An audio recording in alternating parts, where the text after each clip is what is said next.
Como alguém se torna uma pessoa adulta com dificuldades para falar em público? Olá, eu sou Thiago Roseiro, fonoaudiólogo, mestre em formação humana e vim conversar com vocês sobre a oratória transpessoal. É importante a gente pensar que a oratória, o aprimoramento da comunicação humana, são parte do desenvolvimento de uma pessoa. Esse desenvolvimento que começa desde a nossa gestação e que segue com a gente até o momento da nossa morte, com aprendizados contínuos sobre si e sobre a vida. Dessa forma, a nossa comunicação vai sofrendo transformações ao longo da vida. Desde o momento que a gente tem a possibilidade de adquirir a linguagem oral, como uma forma de comunicar, como uma forma de se expressar no mundo. Em seguida, a linguagem escrita, a leitura e a escrita como uma forma de transmitir as nossas comunicações e receber novos aprendizados. E o momento em que a comunicação começa a se tornar a nossa ferramenta principal no nosso trabalho, nas nossas relações, na constituição da nossa família, na produção dos nossos amigos, do nosso lazer, de todas as nossas relações com a vida. Quando a gente trabalha com o aprimoramento da oratória de alguém, nós estamos trabalhando com o desenvolvimento humano dessa pessoa, em que um adulto se torna uma pessoa com dificuldades para falar em público, provavelmente porque ao longo do seu desenvolvimento houve uma série de entraves, uma série de estressores no desenvolvimento da fala, no desenvolvimento dessa relação com o outro, da relação com as pessoas, ou da relação com estar exposto numa situação que às vezes significa desprazer, fragilidades, medo, ao ponto da ciência ter localizado um subtipo de transtorno de ansiedade vinculado ao medo de falar em público, chamado glossofobia. Um estudo elaborado pela Universidade Federal de Minas Gerais observou que cerca de 60% dos estudantes brasileiros sofrem de glossofobia, em que a gente localiza alguns sintomas da ansiedade, seja no momento em que essa pessoa está falando em público, seja na antecipação desse momento. Ou seja, pensamentos intrusivos, dificuldade de sono na noite anterior desse momento que tem que falar em público, no momento que está para falar em público ou falando em público, boca seca, suor nas mãos, tremores, em que o medo de falar em público paralisa essa pessoa, paralisa esse sujeito diante da sua plateia, diante do seu coletivo. E esse medo pode estar muito vinculado a uma sensação de não ser bom ou boa o suficiente para transmitir o conhecimento que se tem. Nesse sentido, nós podemos entender o trabalho com oratória como uma ciência, investigada por diversas áreas de conhecimento, como a fonoaudiologia, a psicologia, a filosofia, mas também podemos entender o trabalho com oratória como arte, porque nesse momento que estamos expressando um discurso, temos uma performance do sujeito acontecendo diante de um coletivo.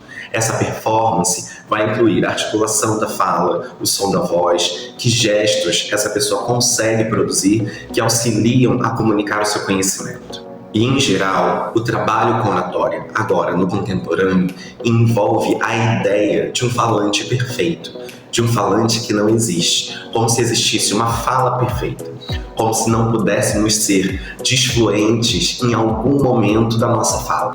E a ideia pré-concebida desse falante idealizado dificulta que as pessoas possam localizar na sua própria fala o que lhe é bom e produz coisas boas no mundo. Logo, o trabalho com oratória vai precisar discutir com cada uma das pessoas envolvidas aspectos do desenvolvimento humano e das relações dessa pessoa com a vida.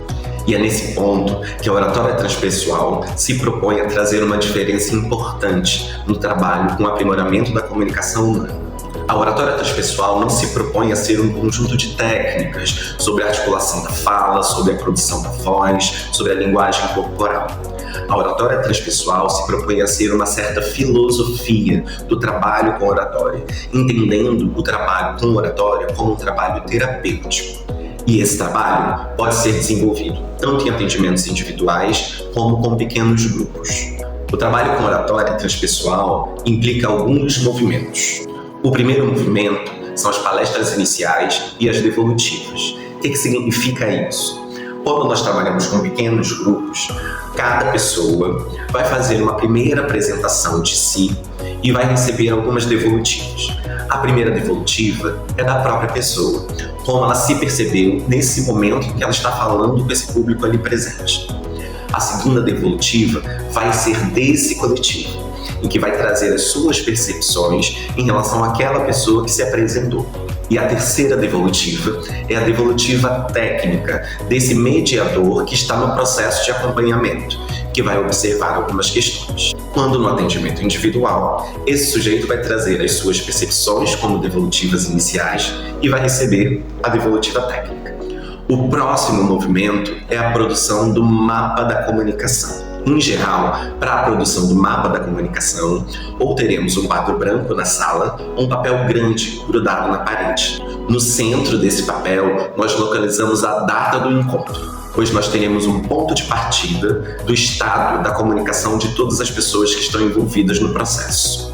E é o momento em que cada pessoa vai comunicar as suas percepções, ou seja, nós tivemos as palestras iniciais, as devolutivas, em que essa percepção sobre a comunicação ficou um pouco mais apurada, e esse segundo momento no mapa, entre o que a pessoa diz sobre a comunicação, nós temos a possibilidade de escrever nesse quadro ou nesse papel cada uma das palavras que vão significar esse estado, em que as pessoas podem perceber o seu próprio estado e podem perceber o estado coletivo, em que algumas dessas palavras escritas vão atender a um sujeito e a coletividade ali no encontro, em que nós vamos produzir o que nós chamamos de rastreadores desse encontro. Na medida que nós produzimos os rastreadores da comunicação naquele momento, em que esse mapa se torna alguma coisa complexa, nós vamos marcar em conjunto com cada um dos participantes aquilo que é mais importante para eles naquele momento. Então pode circular as palavras, pode sublinhar as palavras que são mais importantes para cada uma daquelas pessoas naquele momento. E essas palavras marcadas ali serão os orientadores do próximo movimento. O próximo movimento é quando os orientadores se tornam os transformadores do processo.